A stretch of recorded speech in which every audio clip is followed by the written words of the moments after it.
नमस्ते दोस्तों, मैं मौर्य वर्षा मेरे यूट्यूब चैनल पर आप सबका स्वागत करती हूँ।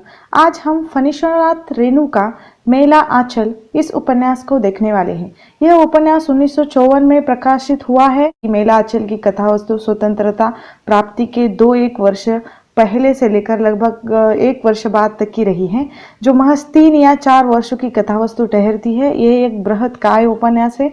इस उपन्यास की कथा वस्तु के सूत्रों को जोड़ना अपेक्षाकृत कठिन ही है, क्योंकि लेखक ने प्रत्येक परिच्छेद के अंतर्गत नवीन कथा तंतु को उठाया है। ठीक है, अब इस उपन्यास के जो प्रमुख पात्र है इसको हम देखते हैं। इस उपन्यास में प्रमुख पुरुष पात्रों में आते हैं डॉक्टर प्रशांत बैनर्जी, जो कुशल एवं कर्मठ है और दीन दलितों का हितैषी युवक है। विश्वनाथ प्रसाद की पुत्री कमली का प्रेमी पति तहसीलदार विश्वनाथ प्रसाद है। मेरीगंज का सर्वाधिक प्रतिष्ठित तथा कानूनी दावपेच में माहिर व्यक्ति ठाकुर राम कृपाल सिंह है। राजपूत टोले का प्रमुख व्यक्ति अनपढ़ किंतु चतुर पुरुष महंत सेवादास, मेरीगंज के मठ का विलासी एवं अंधा महंत, जिसके कोठरिन दासी लक्ष्मी के साथ अवैध संबंध है। महंत रामदास महंत सेवादास का शिष्य बाद में मेरीगंज के मठ का महंत बन जाता है। दुर्बल चरित्र वाला व्यक्ति है। कालीचरण उपन्यास का सर्वाधिक साहसी तथा कर्मठ व्यक्ति है, दुर्बलों का सहायक है। उसके बाद आते हैं बालदेव, कांग्रेस का कर्मठ कार्यकर्ता जो लक्ष्मी के प्रति अनुराग भाव रखता। सुमरित दास, मेरीगंज में बेतार के तार की भूमिका निभाने वाला प्रमुख व्यक्ति। चलितर कर्मकार, अपने जीवन काल में ही खानी बना साहसी डकैत है। और ज्योतिकी या ज्योतिषी काका, जो कुपमंडूक पंडित ओझा है। खेलावंशीय यादव, यादव टोली का प्रमुख व्यक्ति।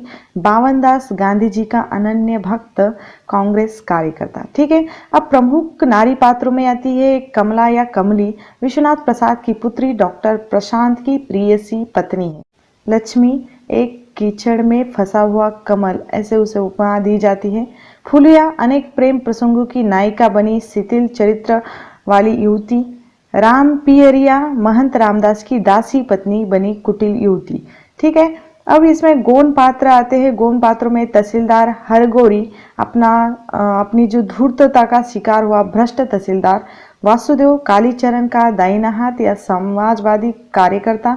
WG मार्टिन, मेरीगंज गांव के नए नामकरण का सूत्रधार। अंग्रेज, जिसकी प्रेरणा से गांव में मलेरिया सेंटर खुला है। प्यारू, डॉक्टर प्रशांत का कर्मठ सेवक। सोमाजट, खूंखार व्यक्ति, कालीचरण का साथी। लरसिंह दास, कामुक एवं धूर्त साधु। ठीक है, अब इसके बाद आते हैं राम कृष्ण बाबू, कांग्रेस कार्यकर्ता। पार्वती मौसी, ग्रामवासी के अंधविश्वास की शिकार हुई विधवा नारी। मंगला, चरका सेंटर की सहृदय कांग्रेस कार्यकर्ती। आभा रानी, सहृदय कांग्रेस की कार्यकर्ती। ठीक है, अब इस उपन्यास के जो विषय है इसमें आते हैं आंचलिक उपन्यास इसे कहा जाता है।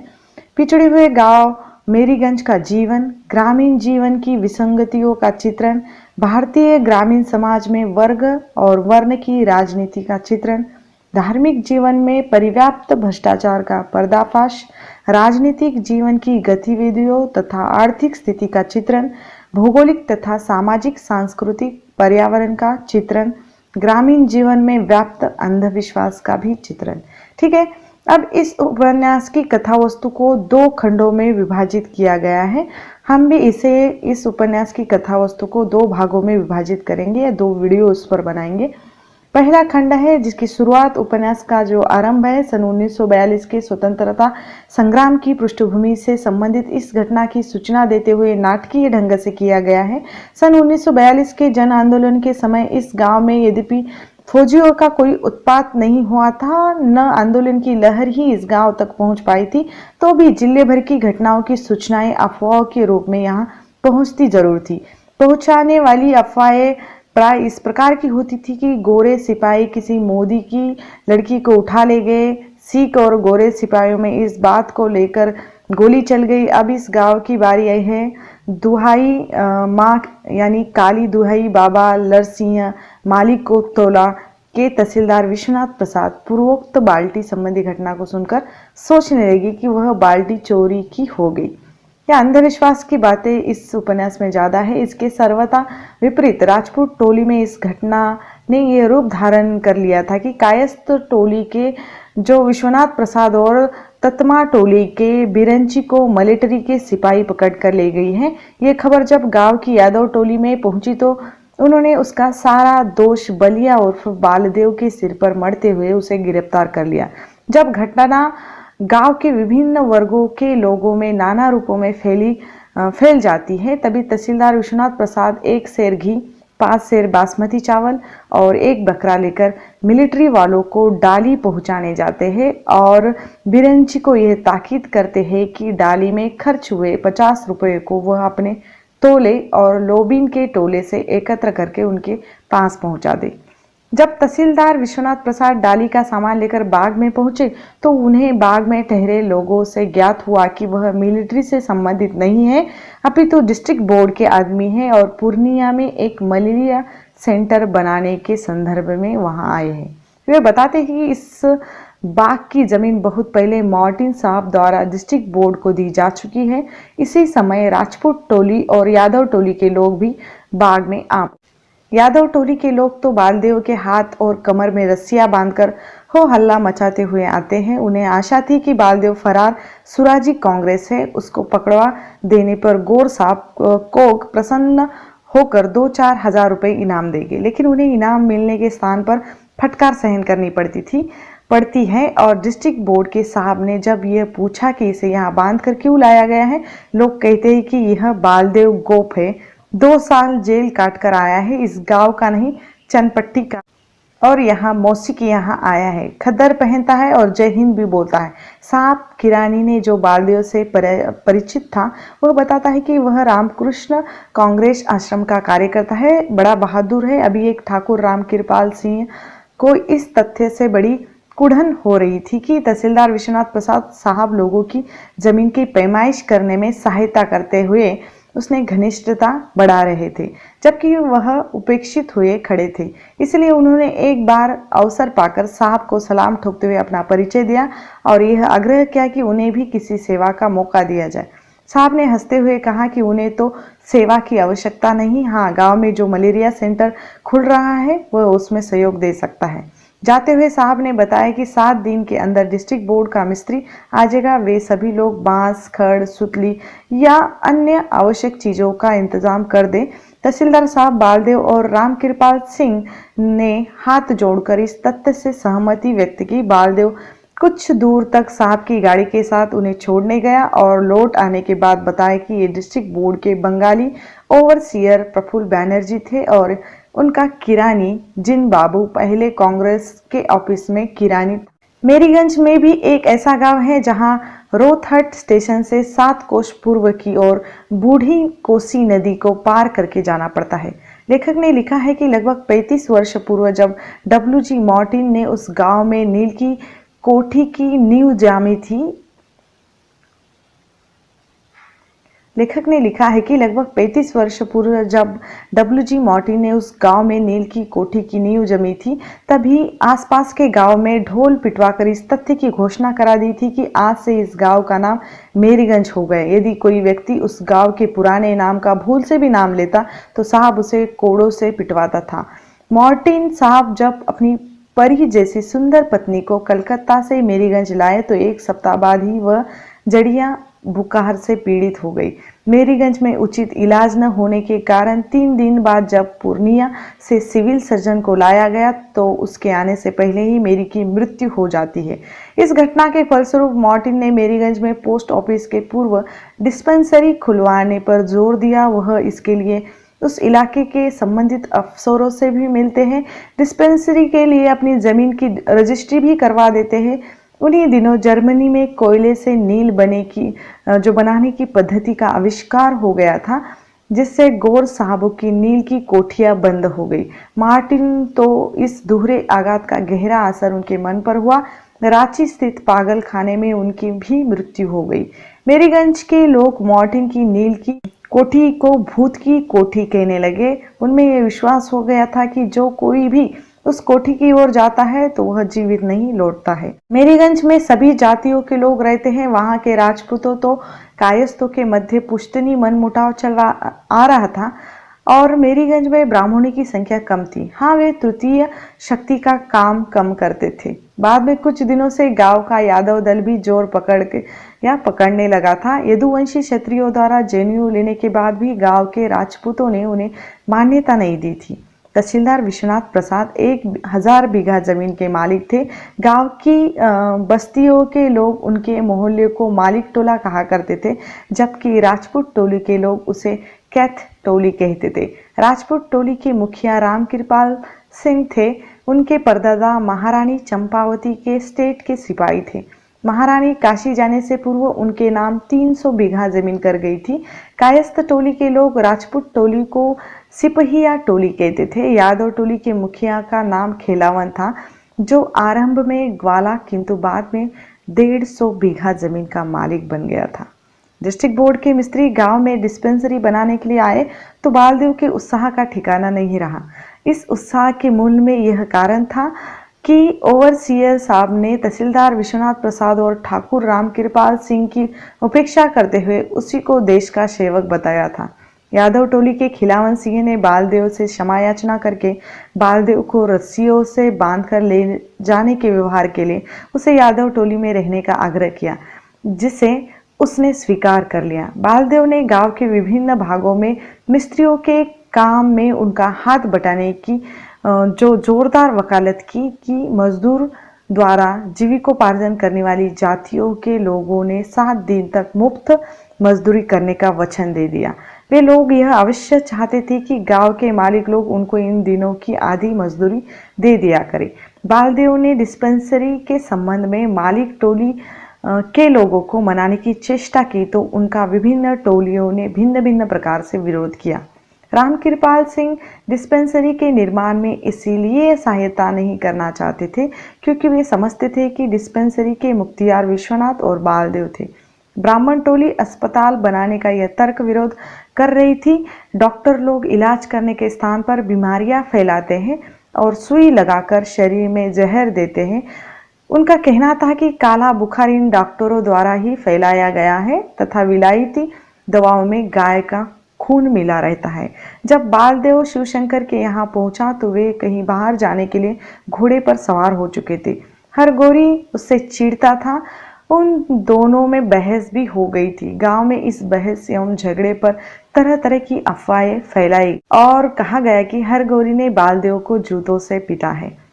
उसकी प्रतिक्रिया में कलिया अर्थात कालीचरण ने यह शपथ ली कि हरगोरी का खून पिएगा, किंतु बालदेव ने शांति से समझाया कि और गांधी का मार्ग अपनाने को कहा और कालीचरण के बहादुरी की प्रशंसा भी की। महंत साहब यानी सेवादास अपनी दासी एवं कोठारीन लक्ष्मी को जगाकर बताते कि उन्हें साहब यानी ईश्वर ने स्वप्न में आकर दर्शन दिए। लक्ष्मी उनकी सेवा करके कुएं की ओर चली जाती है। रामदास महंत साहब के साथ बचपन से ही रहा करते हैं। उसमें भक्ति भाव तो नहीं, परंतु वो सेवा अच्छी तरह से करता है और खंजड़ी बजाने में वे बेजोड़ है। बूढ़े महंत साहब जब प्रभाती को ठीक ढंग से नहीं गा पाते, किंतु लक्ष्मी साथ में गाकर संभाल लेती है। गांव में महंत और लक्ष्मी के बारे में बहुत सारी बातें होती है। स्वप्न में आकर भगवान ने भंडारा करने की बात की थी, ये खबर भी सारे गांव में फैल जाती है। कुछ लोग गालियां भी देते हैं। लक्ष्मी को दासी रखेल कहा जाता है। लक्ष्मी को लेकर महंत की बदनामी होती है। बालदेव को लक्ष्मी के प्रति मोह जाग जाता है। गांव में भंडारा करने पर सहमति असहमति होती है। मठ पर सभा बुलाई जाती है। उसमें लक्ष्मी गांव वालों को समझाती भी है कि ईश्वर के कामों में विघ्न नहीं डालना चाहिए। बालदेव का भी भाषण होता है। उस भाषण से प्रभावित होकर रामकृपाल सिंह ने बालदेव को गांव न छोड़ने का आग्रह किया। सबने मिलजुल कर काम करने की ठानी। सिंह और तहसीलदार गले मिलते हैं। इस मिलाप का खेलावन सिंह यादव पर उल्टा ही असर होता है। उसे बालदेव पर क्रोध आता है। यादव के साथ ज्योतिषी भी नाराज थे। बालदेव पूरी तरह लक्ष्मी के विचारों में खो जा रहा था। फिर उसे अपने बचपन की बातें भी याद आती है। उसके पिता की बाल्यकाल में ही मृत्यु हो गई थी उसके। फिर उसकी माता उसे अनाथ कहने नहीं देती थी। माँ की मृत्यु के बाद वह अजोधी भगत और उनकी बुढ़िया पत्नी के यहाँ रहता था। उनकी भैंसें चराया करता था। दोनों ही पति पत्नी बड़े ही क्रूर थे। बालदेव की पिटाई करते थे, लेकिन उनकी बेटी रूपमती बड़ी दयालु थी। वह अपने माँ बाप से छिपकर बालदेव के लिए भोजन लाकर देती थी।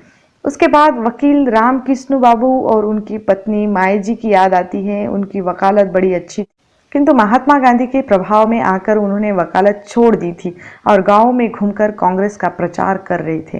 बालदेव ने उनके प्रभाव के कारण ही सुर्खियों में नाम लिखाया था। माई जी इतनी दयावान थी कि एक बार जब बालदेव को बुखार आया पर रात के 12 बजे तक पंखा झेलती रही थी। दुर्भाग्यवश वे उसके 2-3 वर्ष के उपरांत ही वह विधवा हो गई। उन्होंने काशीवास के लिए जाते समय बालदेव को समझाया था कि महात्मा जी पर भरोसा करो, वे सब भला करेंगे। कालीचरण के नेतृत्व में गांव में जुलूस निकाला जाता है, इससे बहुत लोग नाराज हैं। ज्योतिषी खेलावन बाबू गांव की नवनिर्मित डिस्पेंसरी में नियुक्त डॉक्टर प्रशांत कुमार का नौकर प्यारू आता है तो सभी गांव वाले उसको घेर लेते हैं। वह डॉक्टर साहब की मेज कुर्सी सजाने के बाद गमछा साबुन का प्रबंध करता है। गमकोवा यानी सुगंधित साबुन के लिए तहसीलदार साहब की बेटी कमली की शरण लेनी पड़ती है उसे, क्योंकि वो पूरे गांव में एकमात्र वही थी सुगंधित साबुन से नहाती थी। सारा गांव महक रहा था। तहसीलदार साहब के अहाते में हलवाई सुबह से ही पूरी जलेबी बना रहे थे। सिंह साहब अपनी हास्यवर्ती का परिचय देते हुए खेलावन को पकड़ लाते हैं। गांव के लोगों में हंसी मजाक लगातार चल रहा है। डॉक्टर साहब आने की खबर लगते ही सभी अपना अपना काम काज छोड़कर जमा हो जाते हैं। जैसे ही डॉक्टर आते हैं तो सब लोग उन्हें हाथ जोड़कर प्रणाम करते हैं। वे अपने साथ रेडियो भी लाए हैं। बालदेव उनका परिचय गांव वालों से करवा देते हैं। लक्ष्मी के पूछने पर प्रशांत द्वारा बताया जाता है कि उसके माता पिता बचपन में ही गुजर गए हैं। सेवादास द्वारा प्रशांत को मठ पर आने का आग्रह किया जाता है। लक्ष्मी का भी डॉक्टर प्रशांत की तरह कोई नहीं है। वह ईश्वर से प्रार्थना कर रही है कि उसे अब जीना नहीं। लक्ष्मी अंधे महंत के पकड़ से छूटने का विफल प्रयास करती है, किंतु उसे पता चलता है कि महंत अब इस दुनिया में नहीं है। महंत सेवादास की मृत्यु से लक्ष्मी को मठ सुना सुना लग रहा है। वह अब उनके महत्व को समझ चुकी है। उसकी मृत्यु के लिए वह स्वयं को कोसती है, क्योंकि एक ब्रह्मचारी का धर्म भ्रष्ट करने का पाप उसके माथे पर लग गया है। लक्ष्मी को सांत्वना देने के लिए बालदेव आता है। लक्ष्मी बालदेव से आग्रह करती है कि कंठी ग्रहण कर ले, लेकिन बालदेव टालता है, फिर मान जाता है। लक्ष्मी उसको अपना बीजक देती है। उस बीजक में भी बालदेव को लक्ष्मी के शरीर की नशीली गंध आती है। डॉक्टर प्रशांत कुमार अपनी जाति हिंदुस्तानी बताता है। प्रशांत को अपना कुल शील ज्ञात भी नहीं था, क्योंकि उसकी मां ने नवजात शिशु को यानी प्रशांत को बचपन में ही कोशी नदी में बहा दिया था। उस शिशु को नेपाल से भागे उपाध्याय जी ने बचा लिया था और उसका इस बंगाली डॉक्टरनी द्वारा पालन पोषण किया गया था। उसने पटना के मेडिकल कॉलेज से डॉक्टर की उपाधि प्राप्त की, किंतु उसके डॉक्टर बनने से पूर्व ही उसकी पोषक माता स्वर्गवासी हो गई थी। सन 1946 में जब कांग्रेसी मित्र मंडल का गठन हुआ तो प्रशांत ने आग्रह करके अपनी नियुक्ति मेरीगंज के नवनिर्मित मलेरिया सेंटर में करा ली थी। प्रशांत के इस आग्रह के संबंध में उसके साथी डॉक्टरों की प्रतिक्रिया थी कि वह बेवकूफ़ है, किंतु उसके प्रिंसिपल ने उस पर विश्वास दिखाया था। प्रशांत को उसके सहपाठी ममता ने भी ठुकराया था और कहा था, तुम बड़े हो और महान हो, बाबा विश्वनाथ तुम्हारा मंगल करेंगे। प्यारू के संबंध में ममता को पत्र लिखकर उसने बता दिया था। प्रशांत पत्र लिख रहा था कि तहसीलदार विश्वनाथ प्रसाद अपनी बेहोश लड़कियों को लेकर इलाज के लिए आते हैं। प्रशांत उसे सुई लगाने के लिए तैयार था कि कमली ने अपनी आंखें खोल दी और सुई लगाने से इनकार कर दिया, क्योंकि उसकी 3 स्थानों से सगाई टूटी थी। अब कोई भी लड़का विवाह करने के लिए तैयार नहीं था। तहसीलदार किसी पचवीरिया कायस्थ को अपना घर जमाई बनाना चाहते थे। तभी कमली बेहोश हो जाती है। प्रशांत के कहने पर दवा पी लेती है। प्रशांत ये सब बातें पत्र के द्वारा ममता को बताते हैं। आगे की कथा पूर्णिया स्टेशन से आया एक खलासी सुनाता है, जो जादू टोना भी जानता है। वह 1 साल से मंगूदास की बेवा बेटी फुलिया से सगाई करने के लिए चक्कर लगा रहा है। अभी तक उसकी बात नहीं बनी।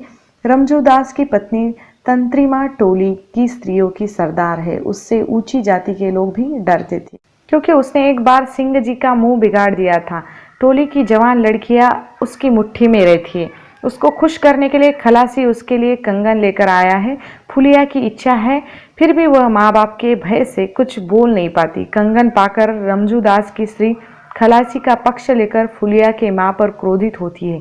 फुलिया की मां ने भी उसके अनुचित संबंध की बात की। फिर उसे झगड़े में फुलिया हिम्मत करके खलासी के साथ विवाह करने के लिए कहती है, नहीं तो भाग जाऊंगी, ये धमकी भी देती है। महंत के मृत्यु के बाद रामदास को महंती चादर देने के लिए आचार्य गुरु आने वाले थे। महंत बनने के लिए शर्तें रखी गई है। वह लंगोटा बंद रहकर सदगुरु की सेवा करेगा, मादक द्रव्य का सेवन नहीं करेगा, कोई दासी रखेल नहीं रखेगा। नए महंत को 900 बीघा जमींदारी का मालिक बन जाता है। इस कारण आचार्य गुरु का संदेश लेकर आने वाले नरसिंह दास के मन में लालच जाग जाता है। ज्योतिषी एवं सभी गांव वालों को लगता है कि गांव पर संकट आया। स्टेट का सर्किल मैनेजर तहसीलदार विश्वनाथ को कहता है कि जिन लोगों पर 1 साल का लगान बाकी है उस पर कार्रवाई की जाए। उधर राम कृपाल सिंह और ज्योतिषी काका यादव टोली के लोगों द्वारा सीना तान कर चलाने से चिढ़े हुए हैं। नरसिंह दास मेरीगंज के घर घर जाकर प्रचार करने लगा था कि महंती रामदास को न देकर आचार्य गुरु को मिलनी चाहिए। उधर तंत्रीमा टोले में पंचायत में ये निर्णय लिया गया है कि टोले की कोई भी स्त्री बाबू टोले के किसी आंगन में काम करने नहीं जानी चाहिए। उनकी देखा देखी के बाद गलहोत छत्री, कुर्म छत्री, पोलिया टोले, धनुकधारी और कुशवाहा छत्री टोलों के पंचों ने भी ऐसी ही अवस्था कर दी कि उनकी स्त्रियां बाबू टोलों में काम करने नहीं जाएगी। कालीचरण का अखाड़ा भी जोरों पर है। कीर्तन मंडली भी बालदेव को अखाड़ा पसंद नहीं, क्योंकि उसे लगता है शरीर में अधिक ताकत रहने पर हिंसावाद का भय रहता है। कमली डॉक्टर प्रशांत से आक्रुष्ट हो जाती है। प्रशांत को वह मिट्टी का माधव कहने लगती है। कमली का मानसिक रोग बढ़ता जा रहा था। सुमृति दास ने यह सूचना देता है कि बालदेव को कपड़ा, मिट्टी का तेल या चीनी की पर्चियां देने का काम मिला है। कमरुद्दी पर्चियां ब्लैक में बेच देता है, इसलिए सभी को वह मिल नहीं पाते थे। ज्योतिषी का पुत्र रामनारायण नाच समाजी है, वह सहन नहीं कर सकते, इसलिए विदापत का नाच देखने तहसीलदार के खलिहान में जाते नहीं। बामन नाचे, तेली तमाशा देखे। बालदेव मिनिस्टर के आने पर बच्चों, स्त्रियों और पुरुषों के भीड़ लेकर गया था। इससे प्रसन्न होकर उसे जिला कमेटी का मेंबर बनाया गया। बालदेव से कटासा रहने के कारण कालीचरण सोशलिस्ट पार्टी का सदस्य बन जाता है। पात्री के मंत्री ने कालीचरण को लाल पताका की एक कॉपी देकर गांव में जाकर मेंबर बनाने को कहा है। उपन्यास में आगे काशी के 30 चेलों के साथ आने वाले आचार्य गुरु, उसके साथ एक नागा साधु है। वह आकर लक्ष्मी को गालियां देता है। नरसिंह दास ने उसके कान भर दिए हैं। वह भी लक्ष्मी को गालियां देता है। लक्ष्मी फरियाद लेकर बालदेव, खेलावन और सिंह आदि सभी लोगों के पास जाती है, किंतु कोई उसकी सहायता करने का आश्वासन नहीं देता। जब वह कालीचरण को रो रो कर सब बता देती है तो वह उसे चिंता न करने का आश्वासन देता है। आचार्य गुरु नरसिंह दास को महंत करने के लिए गांव वालों के हस्ताक्षर लेते हैं। उसका विरोध कालीचरण करता है और इस मठ के लिए हमारे बाप दादों ने जमीनें दी थी, उसका महंत किसी बदमाश को नहीं बना सकते। नागा साधु कालीचरण को गालियां देता है, मारने की धमकी भी देता है। इस पर कामरेड वासुदेव अपने साथियों के साथ नागा साधु पर चढ़कर जाते हैं तो नागा साधु भाग जाता है। रामदास को महंती की चादर प्रदान की जाती है। टिक्के के पश्चात लक्ष्मी कालीचरण को अंदर बुलाती है तो वह अपने उस्ताद की सीख याद करके उससे 5 हाथ दूर ही खड़ा रहता है। पार्वती के माँ को स्त्रियों द्वारा डायन कहना और सुमृति दास उसको गांव के लेडी डॉक्टर बताता है जो 5 महीने का गर्भ आसानी से गिरा देता है। गीताष्टमी की रात की लोगों ने उसको एक बच्चा गोद में लेकर नग्न नृत्य करते देखा। डॉक्टर प्रशांत तो उसे मौसी मानता है और उसके हाथों का हलवा भी खाता है।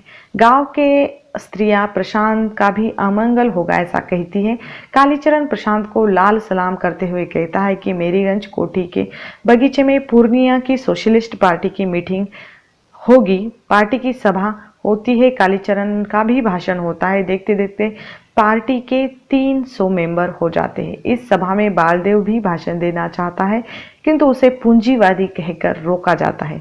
सोशलिस्ट पार्टी के मीटिंग में सिफिया टोली के किसी बच्चे ने भाग नहीं लिया, क्योंकि वे कटिहार से काली टोपी वाले दल के संयोजक आए थे जो लाठी भाला चलाना सिखाते थे। उधर कमली की प्रशांत संबंधी प्रेमासक्ति, वह प्रशांत को प्राणनाथ संबोधित करते हुए पत्र लिखती है और फाड़ भी देती है। प्रशांत के 2.5 हाथ लंबे सांप से बचते ही तो गांव की स्त्रियां उसे डायन माँ का कुप्रभाव बताती है, क्योंकि डायन का मंत्र भी 2.5 अक्षर का ही होता है, ऐसा तर्क उनका रहता है। डॉक्टर प्रशांत अंधविश्वास को नकारते हुए मौसी के घर लगातार जाते हैं। उसे लगता है कमली की दशा भी सुधरती जा रही है। उधर कमली नल दमयंती के किताब में नल को काटकर प्रशांत और दमयंती को काटकर अपना नाम लिख रही है। कटिहार से लौटकर तहसीलदार विश्वनाथ प्रसाद डॉक्टर प्रशांत को बताते हैं कि किसानों पर का कर वसूल की जो कार्रवाई करना उचित नहीं है, मात्र 1 साल का कर लगान नहीं मिला था। दूसरी तरफ सहदेव मिसर को फुलिया के घर में घुसते ही पकड़कर रात भर बांध कर रखा गया है। दूसरे दिन इस संबंध में पंचायत में घोषणा होती है। ब्राह्मण और राजपूतों में बहस होती है। पंचायत में लक्ष्मी के द्वारा बताना कि उसकी आंखें तब खुली जब सहदेव मिसर को पकड़कर ले जा रहे थे। सहदेव ने महंगू दास के घर आने का कारण भी बताया कि वह खेत की रखवाली के लिए उसे जगाने आ रहा था।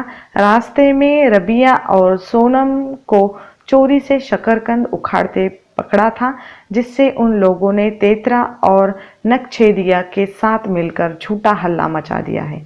महंगू भी यह स्वीकार कर लेता है, उसको सहदेव ने आकर जगाया था। इस प्रकार सारा मामला सुलझा हुआ मानकर सिंह जी कहते कि अब पंच लोग ही फैसला करें कि असल बात क्या है। कालीचरण इसको अन्याय मानता है कि यही और के लोग से बातें पूछी जाती है। ज्योतिषी कालीचरण को पंच नहीं मानते ऐसा कहते हैं। वोटिंग करने पर कालीचरण को पंच माना जाता है और उसके धमकाने पर या फुसलाने पर वह पूछता है तो फुलिया जो सच सच बता देती है। ज्योतिषी ताव में आकर कालीचरण को अपने माँ का बेटा है कि नहीं ये पूछने के लिए कहता है।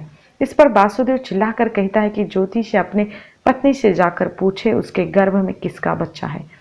इस बहस में काली टोपी वाले संयोग जी सीटी बजाते हैं, जिसे सुनकर 15-20 लठित राजपूत नौजवान सभी को घेर लेते हैं। सिंह साहब को पंचायत की बैठक स्थगित करनी पड़ती है। कालीचरण फैसला सुनाते हैं कि महंगू अपनी बेटी का विवाह खलासी के साथ कर दे और आज से सभी टोलों के लोग बाबू लोगों पर नजर रखे। नवनियुक्त महंत रामदास की लक्ष्मी की ओर आसक्ति बढ़ती जाती है। लक्ष्मी उसे समझाती भी है। रामदास को बालदेव पसंद नहीं है, क्योंकि लक्ष्मी बालदेव को पसंद करने लगी है। दूसरी ओर गांव के लोग महंगाई के कारण परेशान हैं। कांग्रेस का प्रचार कार्य के लिए गांव में बोनदास नामक कार्यकर्ता आ गया है। उसने 1942 में नैब गोरी मिलिट्री को बहुत थकाया था। संयोग जी अपने बौद्धिक भाषणों में इस पर जोर देते हैं कि आर्यवर्त में शुद्ध हिंदू ही रह सकते हैं।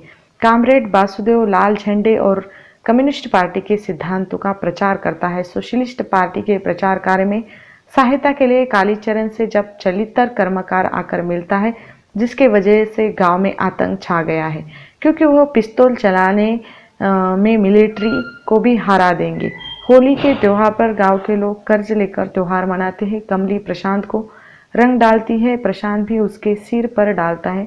बावनदास की चिंता दूर होती है और दूर की चिंता यह है कि भारत माता अब रो रही है। कांग्रेस पार्टी में तरह तरह के भ्रष्ट लोगों जो उच्च पद पर कार्यरत है उसका वर्णन भी आया हुआ है। बावनदास तारावती देवी के प्रति कामातुर हो जाने के पाप का प्रायश्चित उसने 7 दिन का उपवास करके किया था।